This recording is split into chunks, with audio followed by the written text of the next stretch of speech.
today just a little bit different. I'm going to start off with the book of Proverbs. Regardless of your faith, your belief, whatever, the book of Proverbs is a wonderful, wonderful book for wisdom. It tells us some things about how to live. It gives us some ideas about how to conduct our lives. And it gives us some great information about finances. And I'm going to start off with the 31st chapter, where it says, "An excellent wife who can find? For her worth is far above jewels.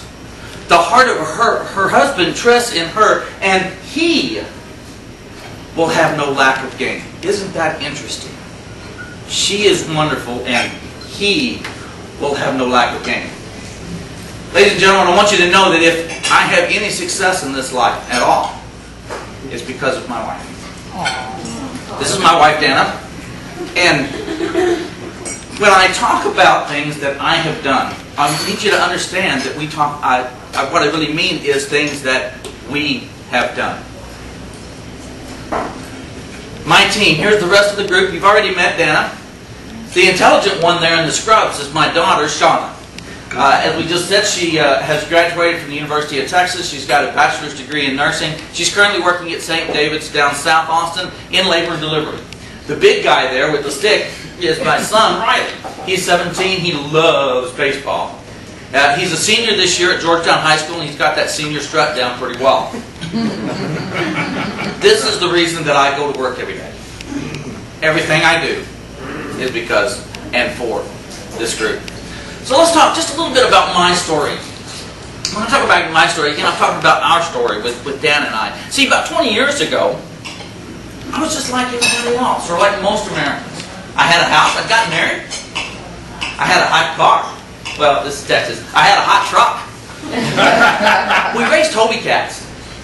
And we owned nothing. We owed money on everything. I made good money, but I was just a paycheck or two away from getting thrown out in the street.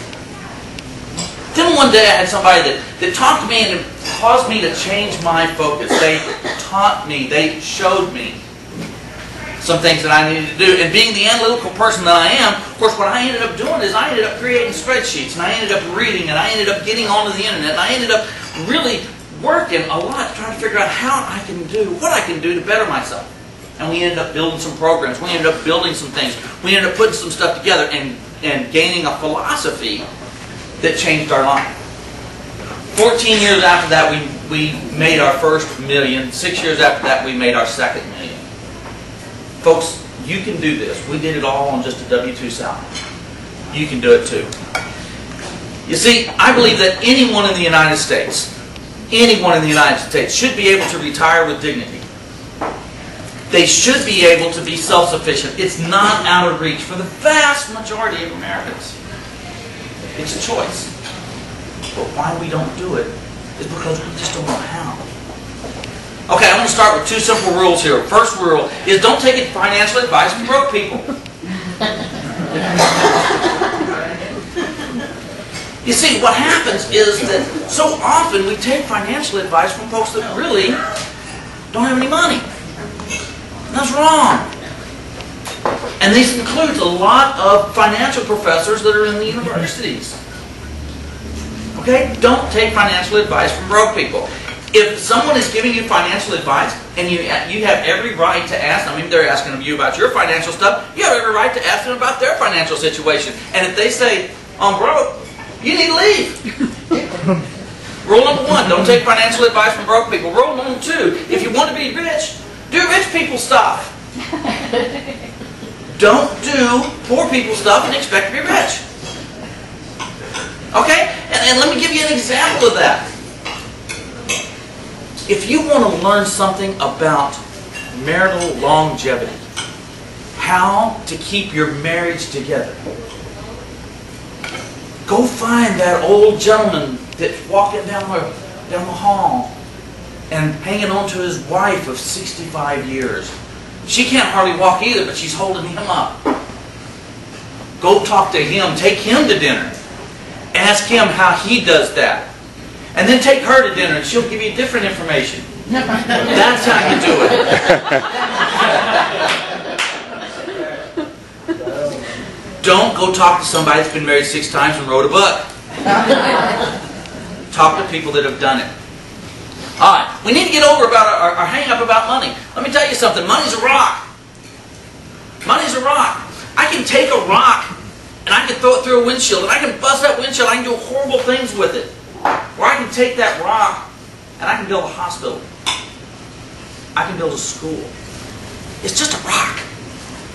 And if you've got lots of rocks, that doesn't make you a bad person. If you've got no rocks, that doesn't make you a good person. It means you ain't got no rocks, or you got rocks. It's just a tool, and money's just a tool. We just need to learn how to be a little better at the tool. Money's good for building dreams. And that's why we need to try to accumulate some of our money. We need to accumulate some of our rocks so we can build our dreams. So let me ask you a couple of questions. One, are you happy? Yeah. If you're happy, you need to keep doing what you're doing. If you're not happy, now you need to ask yourself another question. Do you want to be happy? Some people don't want to. If you're not happy and you don't want to be happy, keep doing what you're doing. But if you're not happy and you want to be happy, you got to change something. And that's what we're going to talk about. I think you need to aspire to be a beaver. Aspire to be a beaver? What? Yeah, because every animal in the animal kingdom wanders through life. They eat what they can find. They drink what they can find. They have no real purpose except to find the next thing to eat or the next thing to drink. But not the beaver. The beaver is the only creature in the world that manipulates and changes his environment. He finds an environment that he cannot live in. Got a stream running through an area. He can't live there. So you know what he does? He goes chews down trees and he builds him a dam, and that dam backs up that water and it makes this wonderful, wonderful, tranquil little pond where he then builds his house, and it's an environment that he can thrive in. And he manipulates that and creates that. So aspire to be a beaver. Change your environment. Change one that you can thrive in. And again, it's just a choice. So what you really need is you need the beaver solution. Alright, so why don't people change their environment? Why don't they change their life?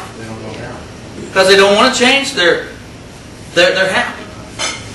They don't know what to do. They don't know how to change. They're scared to change. So what can help?